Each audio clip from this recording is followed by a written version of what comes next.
wake that ass up. Early in the morning. The Breakfast Club.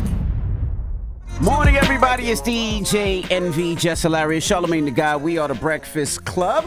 Let's get in some front page news. Good morning, Tiz. Good morning, DJ Envy, Charlamagne the God, and Jess Hilarious. Good morning, girl. Peace, Good morning. Let's jump right into it. Let's talk Donald Trump. Yeah, so Donald Trump this weekend sparked outrage about some comments that he made about a bloodbath if he's not elected. Take a listen. Meanwhile, the former president has ramped up his incendiary rhetoric on the campaign trail. We're going to put a 100% tariff on every single car that comes across the line, and you're not going to be able to sell those cars if I get elected. Now, if I don't get elected, it's going to be a bloodbath for the whole. That's going to be the least of it. It's going to be a bloodbath for the country. Trump insists he was referring to a potential bloodbath in the automobile industry. In the past, Trump has warned of bedlam if Biden wins, suggesting there will be anger if he is convicted of a crime. It'll be bedlam in the country. It's a very bad thing. It's a very bad precedent. As we said, it's the opening of a Pandora's box. When I heard it, I thought he was talking about the auto industry too, but because of his previous comments in regards to, potential political violence, I guess people don't take it as that. Yeah, because of that whole, running up on the Capitol thing. I mean, that's one of them. That's one of the things. Yeah, but in response, Joe Biden on X did say it's clear this guy wants another January 6th, but the American people are going to have to give him another resounding electoral defeat this November. And Charlamagne did say, let me get my words correct.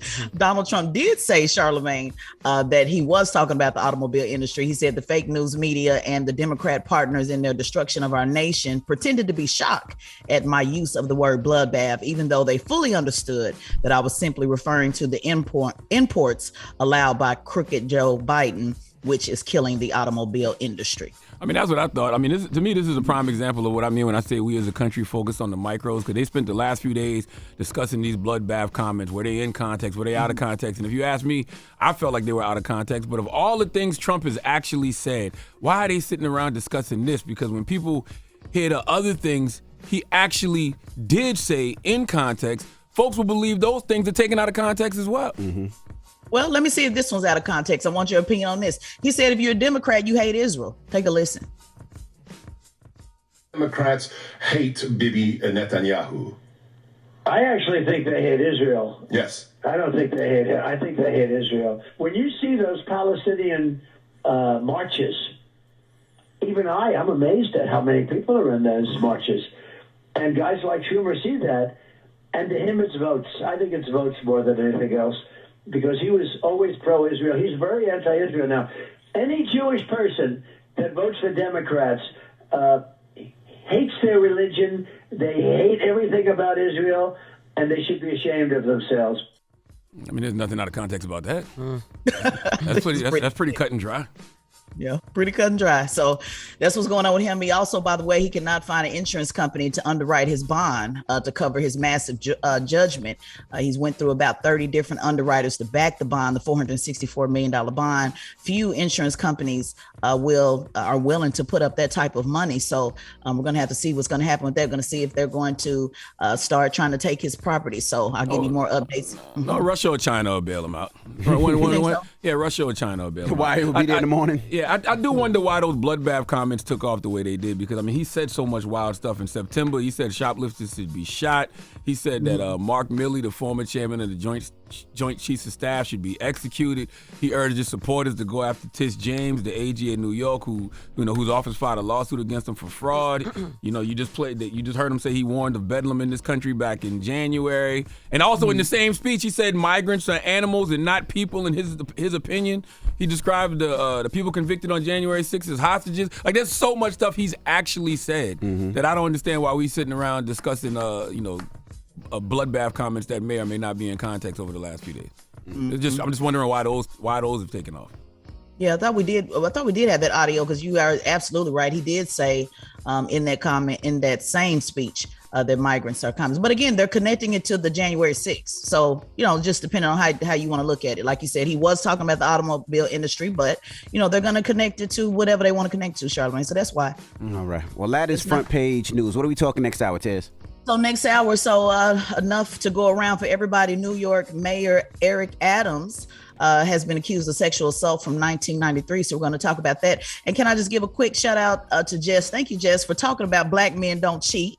I just want to shout out Diesel. Jess, I appreciate you talking about these Tubi movies. Charlamagne be over there playing. Yes. But that is a really good movie. I want to send a shout out to Diesel. Yes, That's come on, Hassan. In it. Yes. Yes. Yep. I love that. I love him. Who's actually Trick's brother from Detroit. So did you know that that's his real life brother? No. Yeah. So shout out to the Tubi family in Detroit. All right.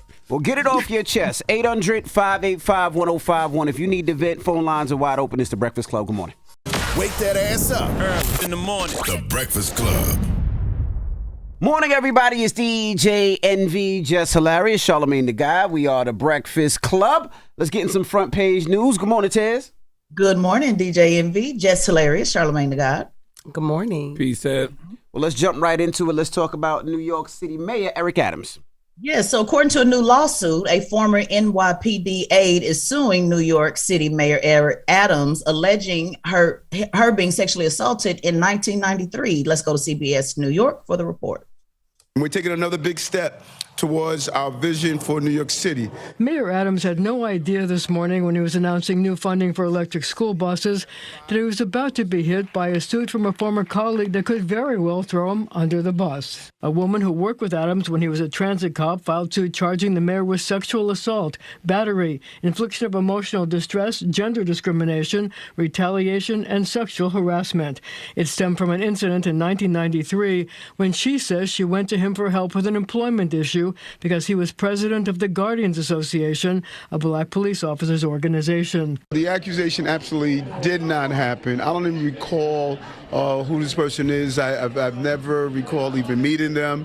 And, I spent my life protecting people. Now, is this the same case he got hit with last year under the Adult Survivors Act?